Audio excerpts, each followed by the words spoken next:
Rasa superioritas yang dirasakan Hailey sebagai hasil dari kemakmuran keluarganya adalah alasan dia mampu mengangkat kepalanya tinggi-tinggi, membenarkan kesalahannya di hadapan Jordan, dan bahkan membuatnya meminta maaf padanya sebelumnya. Hailey tumbuh dengan bersekolah di sekolah aristokrat dan telah belajar bermain piano, biola, dan menari ketika dia masih kecil. Dia merasa bahwa dia jauh lebih berbudaya dan memiliki pendidikan yang lebih baik daripada Jordan. Meskipun dia memuja Jordan, dia selalu merasa bahwa Jordan milik dunia yang berbeda darinya. Sekarang, Hailey akhirnya menyadari bahwa mereka memang milik dua dunia yang berbeda. Namun, tidak seperti apa yang dia pikirkan sebelumnya, Jordan milik dunia yang lebih baik dari miliknya.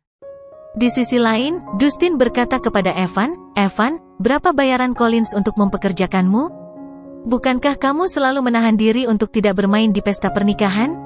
Ketika saya meminta Anda untuk bermain di pernikahan putra teman saya di lain waktu, Anda langsung menolak saya.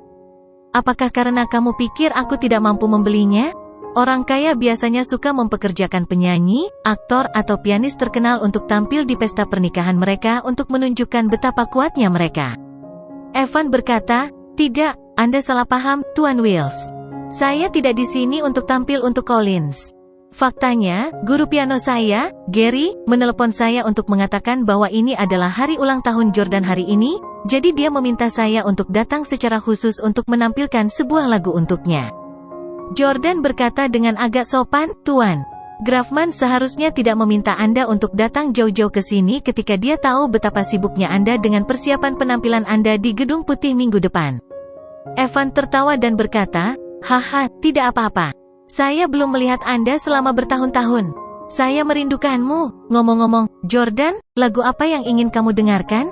Setelah memikirkannya, Jordan berkata, "La Campanella." Begitu dia mengatakan itu, banyak orang menjadi sangat bersemangat, terutama salah satu wanita yang hadir yang pasti telah belajar bermain piano. Dia berteriak dan berseru, "La Campanella adalah salah satu dari 10 lagu paling sulit di dunia untuk dimainkan di piano. Hampir semua orang di kalangan kelas atas, termasuk anak-anak, dapat memainkan permainan klasik seperti Canon dan Ako Mekamor. Namun, La Campanella adalah bagian yang rumit yang tidak sembarang orang bisa memainkan atau mendapat kehormatan untuk mendengarnya." Evan berkata, "Tentu, saya akan memainkan yang itu. Kebetulan ada piano di atas panggung yang baru saja disetel." Evan mengujinya dan ternyata memuaskan. Dia berkata ke mikrofon, "Saya akan memainkan lagu berjudul La Campanella sebagai hadiah untuk senior saya, ulang tahun ke-25 Jordan Steele." Suara tepuk tangan memenuhi udara. Saat Evan mulai memainkan piano, semua orang mulai menari segera setelah dia memainkan nada pertama dalam nada tinggi. Jordan juga bisa memainkan lagu itu, dan bahkan pemain piano sekaliber Hailey telah mencobanya. Namun, standar pemain piano yang berbeda bervariasi. Para tamu yang hadir yang bisa memainkan piano semua menyadari perbedaan besar antara mereka dan Evan. Memainkan bidak ini membutuhkan berbagai macam teknik yang rumit, seperti lompatan besar, tremolo, 4-5 tril, oktav cepat, dan sebagainya. Semua orang yang hadir yang mengklaim bahwa mereka dapat memainkan La Campanella, tidak akan pernah mengatakan bahwa mereka dapat memainkannya lagi seumur hidup mereka setelah melihat dan mendengar Evan memainkannya dengan mata kepala sendiri. "Ini sangat menyenangkan. Saya tidak akan pernah memainkan lagu ini lagi. Ini akan menjadi penghinaan untuk bagian ini jika aku memainkannya. Terima kasih kepada Mer Steele, saya berkesempatan untuk menikmati penampilan seorang master piano dari dekat." Karya tersebut berdurasi sekitar 4,5 menit, dan selama 4,5 menit ini, hati semua orang berpacu saat mereka mendengarkan lagu yang membuat air mata berlinang. Akhirnya, Evan memainkan nada terakhir dari lagu itu. Banyak orang yang belajar musik sudah mulai bertepuk tangan karena tahu lagunya sudah berakhir. Namun, itu bukan akhir dari penampilan Evan. Evan kemudian menggunakan akord terakhir sebagai awal dari lagu baru, Happy Birthday. Semua orang yang hadir mulai bersenandung dan bernyanyi bersama. "Selamat ulang tahun untukmu, selamat ulang tahun untukmu. Selamat ulang tahun untukmu, selamat ulang tahun untukmu." Akhirnya, Evan kembali memamerkan kemampuan bermain pianonya yang impresif dan mengakhiri penampilannya. "Terima kasih semuanya, Jordan, selamat ulang tahun." Evan berharap Jordan sekali lagi. Semua tamu di ruangan itu berdiri dan bertepuk tangan sementara banyak orang asing bahkan berjalan ke arah Jordan untuk bersulang untuknya. Tyler tercengang. Bukankah ini pernikahanku? Mengapa penampil tamu memainkan lagu ulang tahun untuk Jordan? Mengapa para tamu juga mengucapkan selamat ulang tahun kepada Jordan? Bukankah pernikahan lebih penting daripada ulang tahun seseorang? Selain itu, Tyler lah yang membayar tempat dan pianonya. Mengapa Jordan Steele mencuri pusat perhatian? Merasa sangat dipermalukan, Tyler berjalan ke arah Evan dan berkata, "Tuan Cadence, bisakah Anda memainkan lagu lain, Maria G. Damore, untuk Hailey dan saya?" Evan melihat arlojinya dan berkata, "Hei, saya benar-benar minta maaf, saya terlambat untuk penerbangan saya, dan saya benar-benar harus pergi. Aku pasti akan menebusnya untukmu di lain hari." Setelah mengatakan itu, Evan memeluk Jordan dan pergi dengan tergesa-gesa. Halo, Tyler dan Leonard tidak bisa membuat Evan tetap tinggal terlepas dari bagaimana dia mencoba. Dengan ekspresi malu, Tyler berpikir, Evan Cadence jelas ada di sini demi Jordan Steele, bukan untuk Collins. Victoria menyesap kopi dengan bangga. Dia telah lama menunggu hari ini bagi Jordan untuk membalas dendam pada Tyler dan Hailey.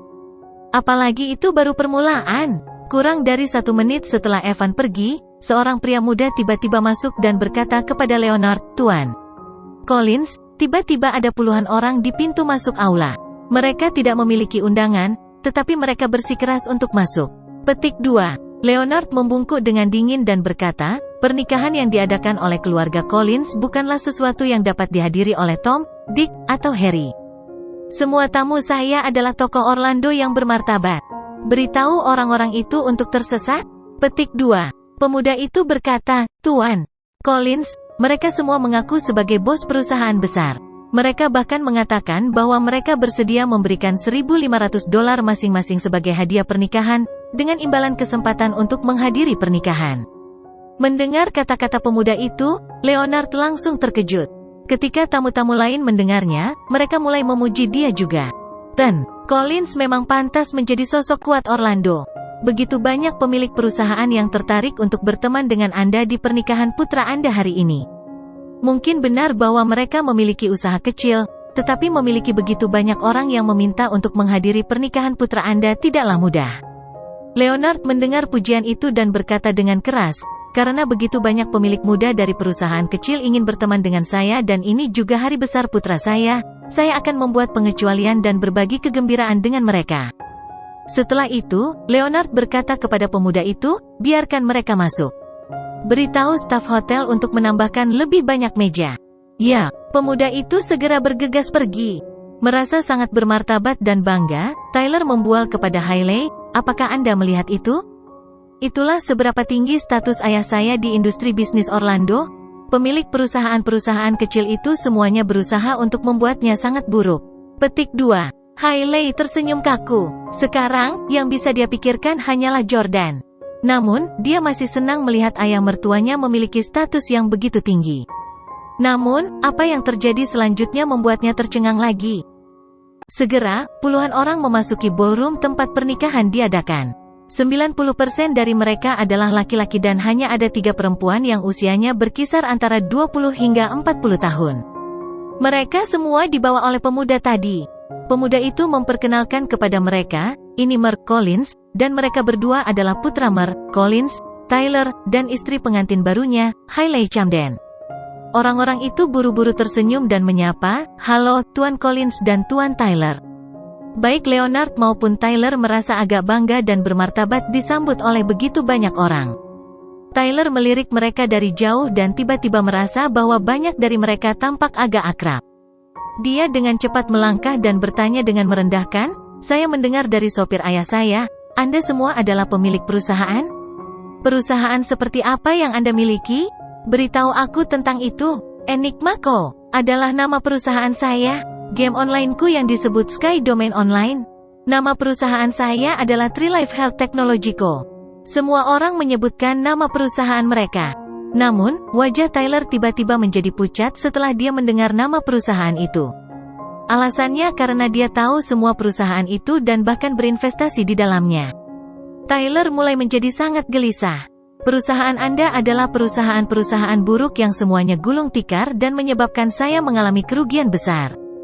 Tyler telah berinvestasi di ratusan perusahaan baru-baru ini, tetapi sebelum investasinya, dia tidak repot-repot bertemu dengan pemilik masing-masing perusahaan dan malah mengirim bawahannya untuk melakukannya setelah memutuskan mana yang akan diinvestasikan.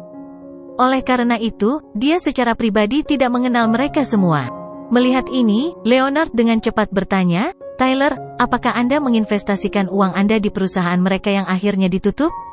Katakan padaku dengan cepat, berapa banyak dari 75 juta dolar yang aku berikan padamu, yang tersisa sekarang?" Petik 2. Leonard mulai gugup. Tyler tidak berani berbohong dan berkata dengan suara rendah, "Aku kehilangan segalanya." Memukul, Leonard menamparkan Tyler di wajahnya dan dia berteriak dengan marah, "Dasar bajingan. Anda kehilangan 75 juta dolar begitu saja." Bahkan Hailey tidak bisa mempercayainya. Rasanya baru kemarin ketika Tyler mengatakan ayahnya telah memberinya 75 juta dolar. Tyler bahkan bersumpah bahwa dia akan menghasilkan 750 juta dolar untuk Hailey. Namun, tidak ada satu sen pun yang tersisa sekarang. Tyler menutupi wajahnya dan menunjuk Jordan sambil berkata dengan terisak, "Ayah, Jordan Steele, bajingan itu mengincarku." Begitu Tyler menunjuk Jordan, lusinan orang segera bergegas menuju Jordan. Karena banyaknya orang yang berlari ke depan dengan penuh semangat sementara Leonard, Tyler dan Hailey menghalangi hari, mereka bertiga mulai tersandung. "Hei, kenapa kalian berlarian?" Leonard menegur dengan marah setelah ditabrak. Hailey juga terus berteriak tanpa henti. Namun, lusinan orang itu tidak peduli sama sekali karena mereka tidak ada di sana untuk Collins. Setelah mencapai Jordan, mereka berdiri 2 meter darinya sebelum berlutut. "Ten, baja, tolong lepaskan kami! Ten, baja, tolong lepaskan kami!" Puluhan pemilik perusahaan mulai berlutut di depan Jordan dan memohon belas kasihan padanya. Adegan itu begitu spektakuler sehingga semua pengusaha ketakutan. Ternyata orang-orang ini ada di sini bukan karena kekaguman mereka pada Mer, Collins, tapi pada Mer, Steele. Dan, Steele benar-benar mengesankan. Dia berhasil menghancurkan begitu banyak perusahaan dengan kekuatannya sendiri. Dia sangat menakutkan. Jordan Steele pasti pengusaha terbaik di Orlando? Jordan menyesap kopi dan berkata perlahan, "Selama Collins berhenti menginvestasikan uang di perusahaan Anda, saya akan berhenti menargetkan Anda." Setelah mendengar kata-kata Jordan, mereka berdiri dan berbalik untuk meneriaki Tyler. "Tyler Collins, berhenti menginvestasikan uang di perusahaan kami. Sial, ternyata aku diincar gara-gara kamu. Jangan menginvestasikan uang di perusahaan saya lagi. Tyler Collins, kamu harus mengganti kerugianku." Puluhan orang mulai meneriaki Tyler. Leonard menjadi marah dan menyalak, "Usir orang-orang ini segera." Keluarga Collins sudah lama mengetahui bahwa mantan suami Hailey pandai berkelahi sehingga mereka telah mengatur agar banyak ahli yang kuat siap siaga. Namun, orang-orang itu masih marah. "Kami masing-masing telah memberikan hadiah sebesar 1.500 dolar untuk masuk. Siapa kamu sampai menyuruh kami pergi? Leonard Collins, kamu sangat tidak tahu malu. Anda membuat kami pergi tepat setelah kami masuk. Apakah Anda mencoba mengambil uang kami tanpa memberikan imbalan apapun?" Leonard merasa sangat malu setelah mendengar itu. Mengapa keluarga Collins peduli dengan sejumlah kecil uang?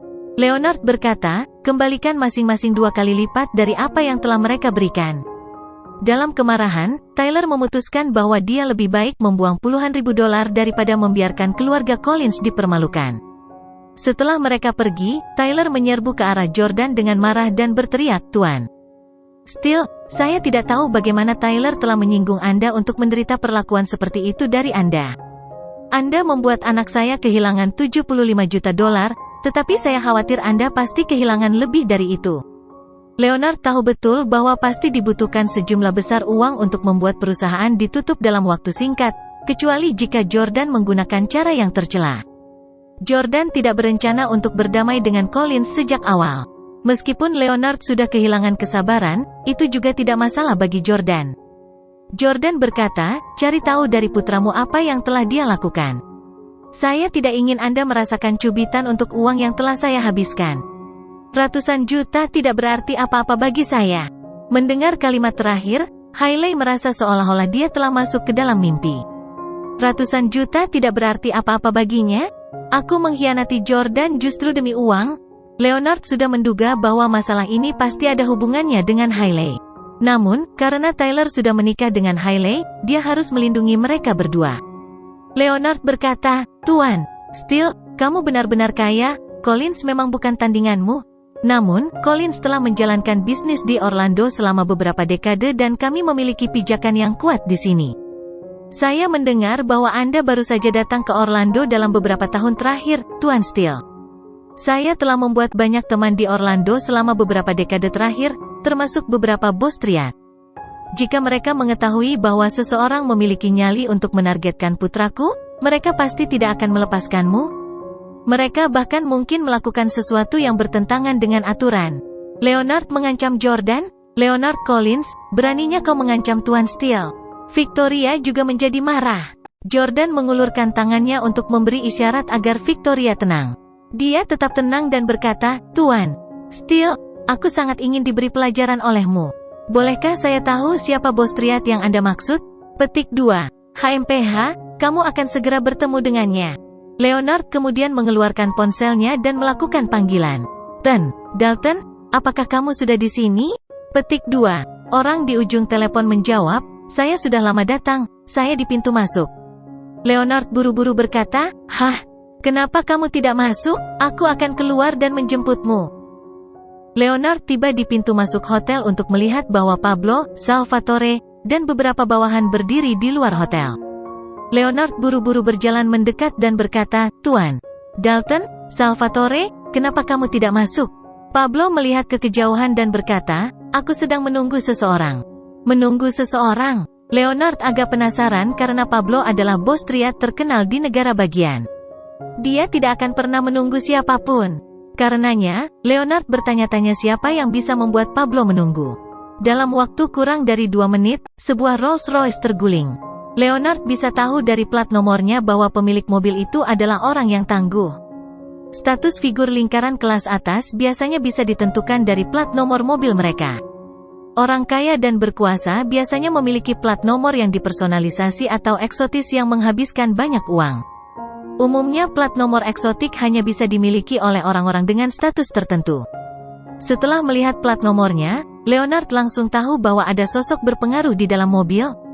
Pablo berinisiatif berlari ke pintu belakang untuk membuka pintu. Setelah itu dia membungkuk hormat dan berkata, "Tuan Ray, kamu di sini." Salvatore membungkuk 90 derajat ke depan dan berseru, "Salam, Tuan Reyes." Butler Frank keluar dari mobil. Begitu Leonard melihat pria yang agung dan bermartabat, dia tahu dia adalah sosok yang terhormat. Dia buru-buru menarik Leonard dan bertanya, "Siapa orang tua ini?" Pablo memperkenalkan, "Ini Tuan Reyes, dermawan saya. Tanpa dia, saya tidak akan berada di sini hari ini." Mendengar ini, Leonard juga buru-buru mengulurkan tangannya dan berkata, "Tuan Reyes, senang bertemu denganmu. Saya telah berteman dekat dengan Tuan Dalton selama bertahun-tahun, dan hari ini adalah hari besar putra saya. Apa yang membawamu kemari?" Butler Frank terkekeh dan berkata, "Halo, Mer Collins, saya di sini untuk menghadiri pernikahan, tapi maafkan saya karena muncul tanpa diundang." Leonard tersanjung dan terkejut. "Sama sekali tidak. Merupakan suatu kehormatan bagi keluarga saya untuk memiliki Anda di sini. Silakan masuk." Leonard diliputi kegembiraan, dan dia sangat sombong. "Haha, Jordan Steele, jadi bagaimana jika kamu kaya? Bahkan Pablo Dalton dan Salvatore ada di sini untuk mendukung saya. Saya tidak percaya Anda berani melawan saya." Setelah mereka bertiga memasuki aula, Leonard berjalan di depan dan berkata kepada Jordan, "Jordan, izinkan saya memperkenalkan Anda kepada beberapa teman saya." Ini adalah... Sebelum dia bisa menyelesaikan, Salvatore melesat ke arah Jordan dan berlutut di depannya. Baja, selamat ulang tahun." Sebelumnya, Salvatore juga telah menyinggung Jordan dan mungkin sudah mati sekarang jika Jordan tidak cukup baik untuk menyelamatkannya. Pablo juga melangkah maju dan dengan hormat membungkuk ke Jordan sambil memberinya hadiah. "Selamat ulang tahun, Tuan Jordan. Tuan Reyes dan saya datang untuk mengirimi Anda hadiah ulang tahun." Butler Frank berjalan maju perlahan. Leonard dan tamu lainnya semua tahu bahwa Butler Frank memiliki aura yang luar biasa dan sosok yang sangat kuat. Yang mengejutkan, ketika Butler Frank menghadapi Jordan, dia juga membungkuk dengan penuh hormat. "Jordan, selamat ulang tahun. Tuan Jordan." Leonard, Hailey, dan yang lainnya semuanya terperangah. Jordan juga buru-buru bangkit untuk menjabat tangan Butler Frank. Butler Frank, kamu tidak perlu tunduk padaku. Aku memperlakukanmu seperti keluarga. Setelah mengatakan itu, Jordan memandang Leonard dan bertanya, apakah Anda mengacu pada Pablo dan Salvatore ketika Anda menyebutkan bahwa Anda mengenal beberapa bos triad? Bahkan Leonard harus menyapa Pablo dan Salvatore dengan sangat hormat. Namun, Jordan tampaknya memperlakukan mereka sebagai pelayan.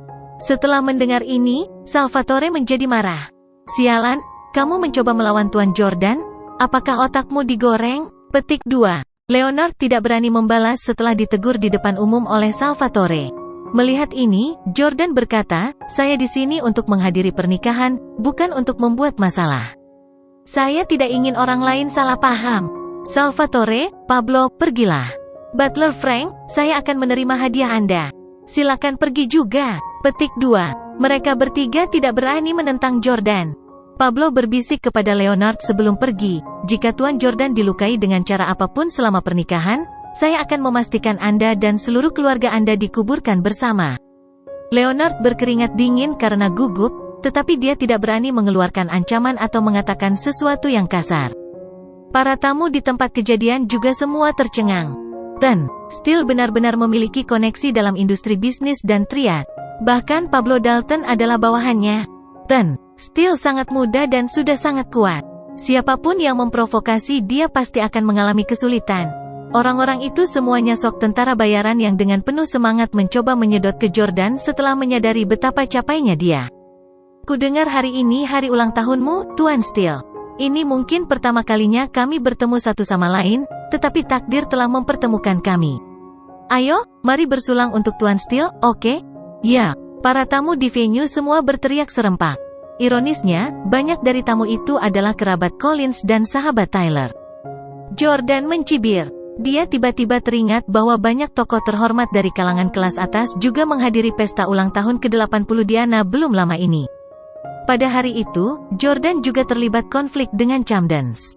Namun, pada akhirnya, pihak Camdens menghasut para tamu yang hadir pada hari itu untuk mulai memboikot Jordan di masa depan, yang mereka lakukan. Namun, sekarang semua orang mengetahui bahwa Jordan telah melakukan sesuatu untuk menyakiti keluarga Collins, tidak ada dari mereka yang berani melawannya demi keluarga Collins. Sebaliknya, mereka semua berinisiatif untuk bersulang ke Jordan dalam upaya untuk berteman dengannya.